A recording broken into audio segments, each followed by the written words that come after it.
From the headquarters of Telesur English in Quito, Ecuador, I am Estefanía Bravo, and this is From the South.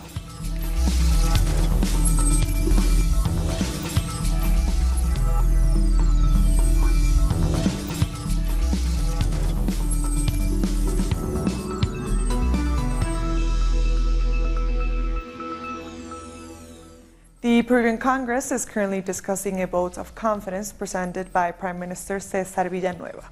The aim is to press Congress to approve a series of constitutional reforms proposed by President Martí Vizcarra to fight corruption. Congress has already approved one reform regarding the National Council of Magistrates. This bill is the first of 4 proposed laws to fight corruption. These reforms are so important for changing the country, for making it respectable, for making it transparent and competitive, to make it viable for our children. But if he wants to look to the people for legitimacy, why not ask the people if he stays or goes, if it shortens or not the presidential term, and if not, we'll all go with him. If Vizcarra doesn't get the support he wants for his anti-corruption measures, he says he could dissolve Congress. Although he doesn't want to, but if the reforms are passed, it will be the president's greatest achievement in his 6 months in office.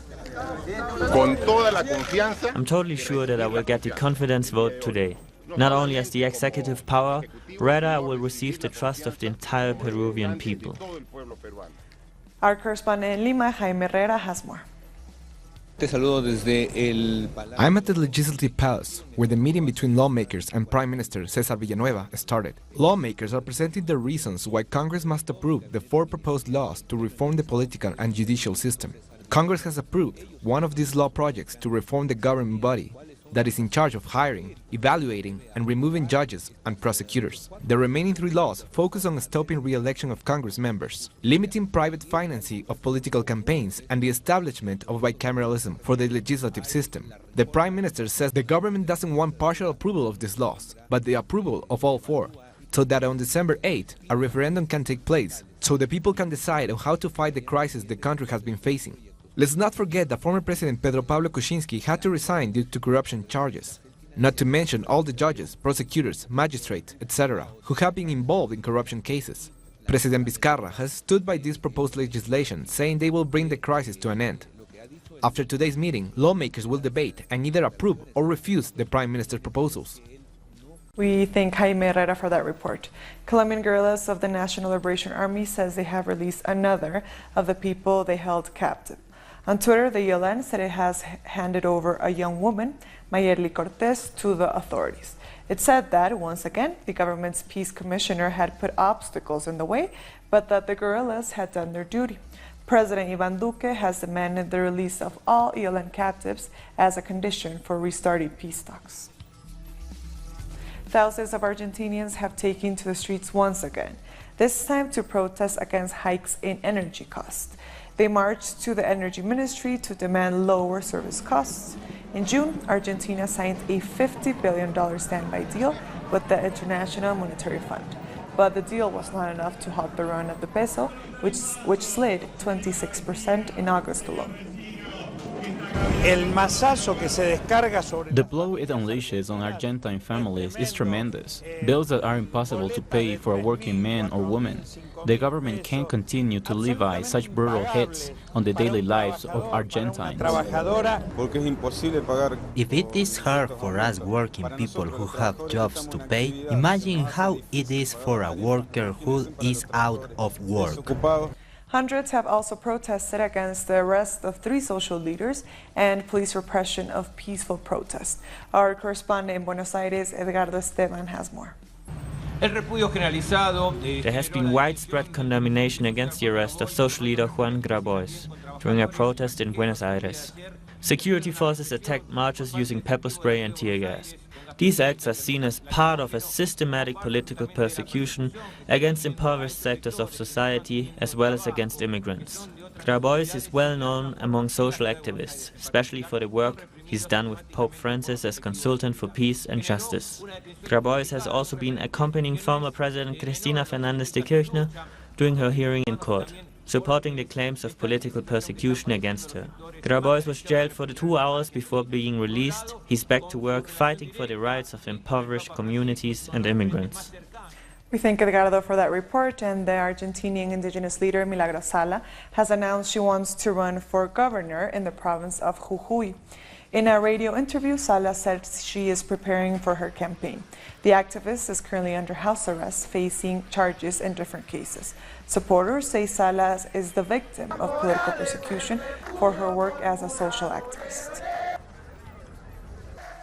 The governor of the Central Bank of Barbados has announced a restructuring of domestic debt. Economists said it could mean people will lose money as they will get less returns on their investments in the form of government bonds. The government has said earlier there was no other alternative to tackle the country's massive debt burden. Prime Minister Miat Motley has been in talks with the International Monetary Fund about reprofiling the debt. You will see for these structures that are being offered that they're being amortized, I think in most cases quarterly. So it means that every quarter a little bit of that bond, so it was 100,000, but in the first quarter you might be getting, let's say, $1,000, the next quarter another 1,000. So you're being repaid gradually, but as you're being repaid, that also helps to reduce the stock of debt. We are now joined live from Bridgetown by our correspondent Kareem Smith to dig more into the story. Hello Kareem, thank you so much for joining us. Can you explain to our viewers how this stepped restructuring is going to affect the people in Barbados? Okay, well, government in fact launched this exchange offer earlier this month on the 7th of September, and really it affects to a large extent businesses and banks, but it will also affect people like pensioners who invested money in government in the hopes that when they retire that they will get returns on their investments. People like small business owners and regular citizens in general who would think that investing in government would be a fairly safe investment. However, we understand that over time government is asking to repay a gigantic debt over longer periods, pushing back payments in principle by at least 5 years at lower interest rates. Now, these debt holders are expected to submit their acceptance, if they accept it, because they really don't have to accept it, by October 5th.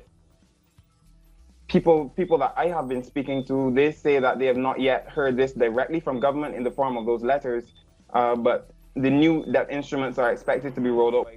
And of course, government's current debt, which has risen to 157% of GDP, is simply too large at this point. We also know that the previous government was engaging in the dangerous practice of borrowing money from the central bank to meet its local obligations, also known as printing money, particularly to pay the salaries of the country's large public sector, which currently provides important services like healthcare and education up to the tertiary level. Of course, it's expected government under the current International Monetary Fund program will be looking to reduce its wage bill and perhaps explore the option of privatization to ensure a crisis of this nature, an economic crisis of this nature, doesn't happen again. I was also speaking to a local economist, Jeremy Stevens, who reminded me that Barbados is the third most indebted country in the world on a per capita scale, leaving the new Mia Motley-led government to make somewhat unfavorable decisions which will invariably affect the average person on the street, the person who wants to continue to afford health care, literally free health care. Just one last question. Do people see this as going against the Prime Minister's election promises, or do they feel she has no choice? Well, generally speaking, it seems that for the time being at least, there have been some rumblings, but for the time being at least, she has been able to somewhat sell the public in general on these killer measures with the explanation that things are just simply too bad, the economic situation is simply too bad. And at this point, we don't know how much worse it's going to get when it comes to the laying off of workers and that kind of thing. But so far, the public is accepting the measures with the understanding that it is somehow for the greater good. But of course, as measures get tougher, there's no telling how the public is going to respond. Thank you so much for your information. We have been speaking to Kareem Smith live from Bridgetown. More stories now. The leaders of Trinidad and Tobago and Guyana have signed a major memorandum of understanding on oil and other issues. The MOU also includes cooperation in agriculture and security. The move comes as Guyana is in the midst of rapidly expanding its oil and gas sectors. The private sector has been wary of Trinidad's involvement in Guyana's energy sector. So for both of us, it's a win-win situation. And I will say for the Caribbean community as well, this is a significant step in making the Caribbean community stronger. Thank you. What today represents is a documentation of our commitment to do more in our neighborly relations with respect to the generation of economic and other kinds of activities for the benefit of the people of Guyana and Trinidad and Tobago. St. Kitts and Nevis has been celebrating the 35th anniversary of its independence from Great Britain. The Caribbean island gained independence from Britain in 1983. The islands were the first site of British colonial settlers in the Caribbean in the 17th century. The day is celebrated with festivals all over the islands and a speech by the Prime Minister. We'll be back very soon. Stay with us.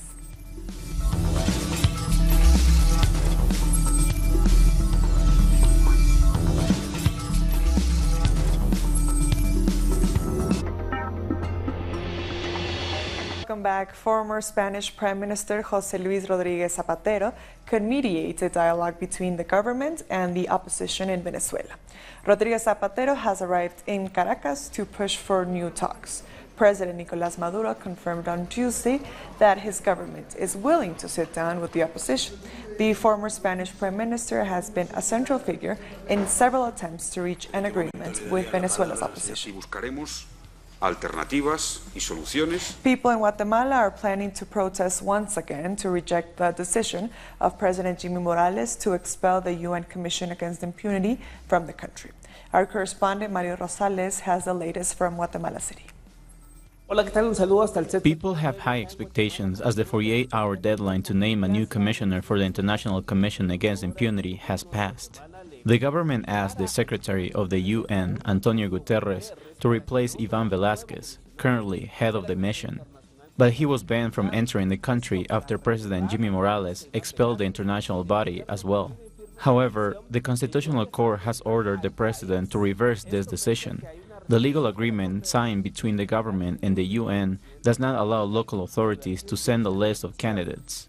It's the General Secretary's duty to name this person. Meanwhile, the Public Ministry has started an investigation to determine if the Foreign Minister Sandra Joelín committed a crime by not complying with the court's order. Demonstrations are expected on Thursday to reject the decision of Guatemala regarding the UN mission.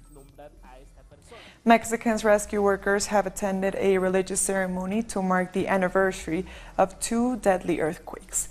One devastated the country a year ago, claiming 369 lives.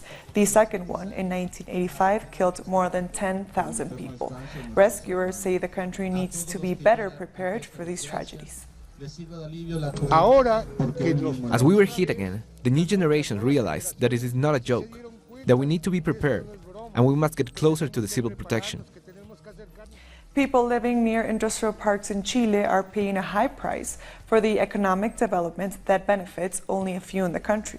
Let's see how the industries are affecting their daily lives in this report. As the day breaks, we start our journey towards the coast. Presence of heavy trucks indicates we are closer to our destiny. After more than an hour trip, we finally arrived to the Puchuncabi commune, one of the small communities in the coast side of the region known as sacrifice zones.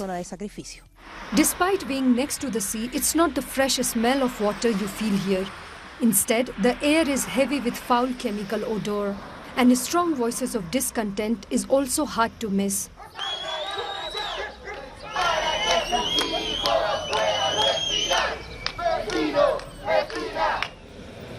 Just 160 kilometers from the capital Puchuncavi and Quintero lies a big sea bay. Here, someone visualized that the bay can be used for industrial projects, only thinking about their economic benefits. Telectra, the first company which was installed in 1958, is one of the main private electric companies in Latin America. After that, many others came, like the thermoelectric power plant AES Jenner, copper refinery Codelco, National Petrol Company, INAP, etc., adding in total 19 big companies. All these companies have been polluting the area for years. Today, a very limited natural wealth remains of a zone that used to be the third biggest producer of legumes in the country. But now, lack of agricultural products are forcing people to leave. We all know how capitalism is. It's evil. They do not care about human beings. And here we are suffering from its atrocious consequences. We are being just seen as commodities, nothing else. Our lives, our living conditions today is the outcome of what this industrial zone is creating. There have been wide criticism of the neoliberal model of economy started during the dictatorship and has continued in the democratic governments. We don't like that a percentage of our people have to be martyrs in order to achieve economic growth, and not for the benefit of the ordinary masses, but for the benefit for the rich. People continue to suffer the consequences of pollution and keep fighting against a system that sees them just as a collateral damage of accumulation of wealth. We'll be back very soon. Stay with us.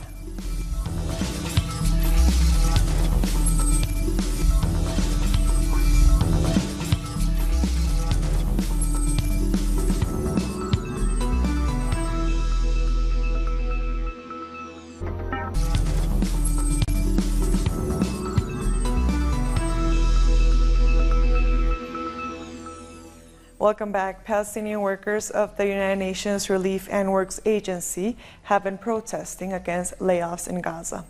After the United States cut funding to the agency, trade unions fear about 1,000 employees could lose their jobs. The agency is in need of more than $200 million for this year as a result of the U.S. cut. It manages schools in Gaza attended by around 30,000 students. Gaza needs a lot of help because of the siege and the sanctions. They have no solution for Gaza. They are blackmailing us politically, or there will be no solutions. Because of this, UNRWA as an organization is being punished, and we as Palestinians and refugees are being punished. A court in Pakistan has ordered the release on bail of ousted former Prime Minister Nawaz Sharif and his daughter. Sharif has spent the last 2 months in prison after being sentenced to 10 years in jail on corruption charges. An anti-corruption court has sentenced them over properties they allegedly owned in Britain following revelations in the Panama Papers. Dozens of jubilant supporters cheered outside the court after the decision was announced. Truth has won today. Today the prayers of 2.2 billion Pakistanis people have won. These decisions are made on the basis of justice. We respect these rulings. We salute the judiciary over these rulings. And all the allegations against Nawaz Sharif have fallen into the trash today. South African President Cyril Ramaphosa has hailed the election of Singisiwe Losi as president of the Congress of South African Trade Unions. President Ramaphosa described Losi's election as a step forward and a victory for women, especially black women. Losi was elected unopposed. Delegates at the COSATU Congress also welcomed her election. We must bring in young women into the workplaces, not only those traditional workplaces that were known to be women workplaces. We must have women engineers. It must be our campaign to push for women engineers, just like we've pushed for women leadership. We are still having challenges, hence the economy and our productivity is affected as a country. And we really want the ANC government to work with us as labour movement to invest more in the reskilling of workers and also introducing new workers into workplaces. Zambian President Edgar Lungu has fired a cabinet minister in charge of social welfare funds. She was axed after Britain and Finland froze aid over suspicions that more than $4 million of aid may have been misappropriated. The minister is accused of using funds meant for payments to vulnerable households to refurbish her office. The president has further ordered the investigative wings to prove the misappropriation allegations. Displaced Ethiopians recount deadly violence against ethnic minorities in the suburbs of the country's capital. About 23 people from Ethiopia's ethnic minorities have been killed during the last few days in the suburbs of Addis Ababa. Displaced victims blame the attacks on the country's largest ethnicity, the Oromos. People angered by the killings protested on roads in the capital, leading a further 5 people dead. When they tried to cut my granddaughter's breast, I took out mine and I begged them to cut mine instead. Then they stopped, but they took her father. Kim Jong-un has offered a farewell dinner to South Korean President Moon Jae-in. With this dinner, the two Korean leaders closed their 2-day summit. In their meetings, the North Korean leader promised to shut down a missile engine testing site. The two Koreas have agreed to turn the peninsula into a, quote, land of peace without nuclear threats. Employees of the fast food giant McDonald's in the United States are on strike to protest against sexual harassment. Demonstrations are taking place in Kansas City and Chicago. They're demanding that management take stronger action against sexual harassment in the workplace. No single worker in any industry in the last century has gone on strike for sexual harassment. So today, fast food workers, just like me, are breaking the silence. We're taking this historic step and we're going on strike to tell McDonald's no more sexual harassment. Former Spanish Prime Minister José María Aznar appeared before the parliamentary commission that investigates finances to account for his irregularities. During 4 hours of questioning, he evaded answers and denied his alleged participation in the Iraq War. He also rejected the court sentence against his party's corruption, saying there was no illegal conduct. Behind the bars in Burkina Faso, a young rapper is set to release his debut album. After winning a talent show in prison, 25-year-old Jonathan Suj is ready to release his first album as soon as he is granted parole. The musician known as Jonito has been in jail for 2 years for robbery. The initiative was launched by Burkina musician Freeman Tapley, who hopes this project can help the rehabilitation of inmates. Ukraine's rock star Svatoslav Vakarchuk is apparently considering running for the presidency in his country. The poll suggests he could come close behind the favorite Yulia Tymoshenko and well ahead of the current president Petro Poroshenko. He is meant to be announcing his candidacy this Friday on Independence Day in Ukraine.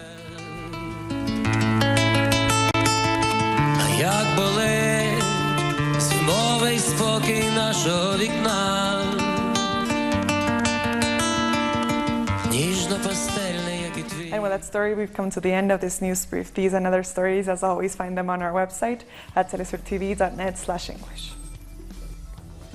And also join us on social media, Facebook, Twitter, and Instagram. For Telesur English, I am Estefania Bravo. Thank you for watching.